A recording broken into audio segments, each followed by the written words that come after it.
Sorotan terkini berita 757.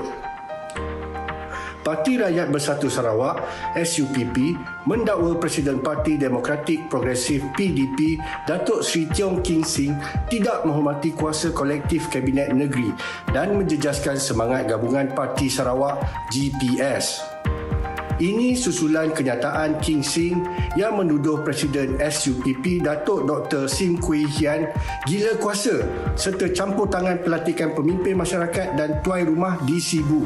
Menurut SUPP, pelantikan Ketua Masyarakat dan Ketua Kaum KMKK China dibuat mengikut kota yang dipersetujui Jawatankuasa Kabinet Negeri. SUPP turut menegaskan kawasan Dudung diiktiraf sebagai kerusi SUPP sejak 1987. Namun, pada PRN lalu, calon mereka digugurkan saat akhir menyebabkan PDP bertanding mewakili GPS dengan King Sing disifatkan sebagai calon payung terjun. SUPP juga menuduh King Sing melakukan penggantian sistematik pemimpin masyarakat dengan menggantikan calon disyorkan SUPP kepada ahli PDP, termasuk dakwaan pujukan dan ugutan untuk menyertai PDP dengan tawaran jawatan KMKK. Ketegangan antara dua parti komponen GPS itu dilihat semakin memuncak, khususnya selepas kemasukan beberapa adun bekas Parti Sarawak Bersatu ke dalam PDP yang membawa bersama kerusi tradisi SUPP.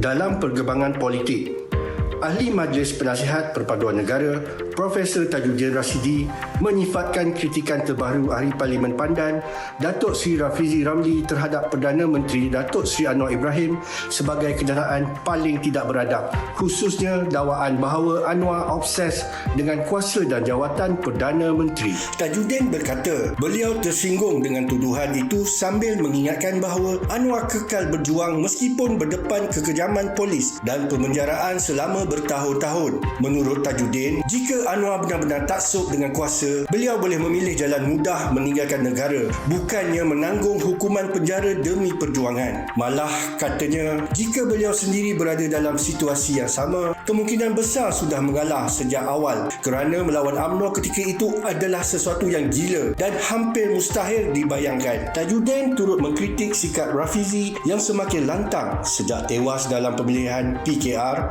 dan meletak jawatan daripada Kabinet, menyifatkannya sebagai berdendam dan berjiwa kecil. Beliau menegaskan ahli politik seharusnya kekal setia kepada parti dan memikul tanggungjawab di puncak kepimpinan sambil mencabar Rafizi membuktikan kata-katanya sama ada benar-benar konsisten dengan prinsip atau sekadar lantang bercakap apabila tidak lagi berkuasa. Ini pula perkembangan terkini sukan negara.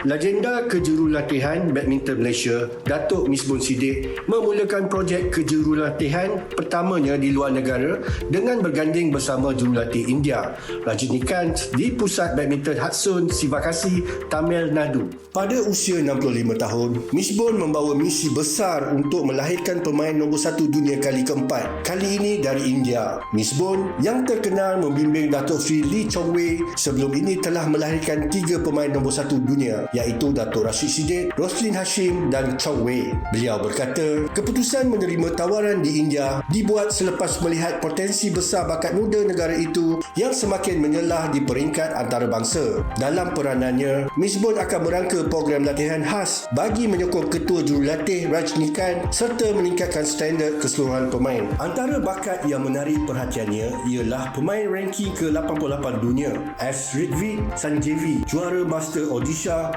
2024 yang dilihat berpotensi menjadi bintang baharu India di bawah bimbingannya.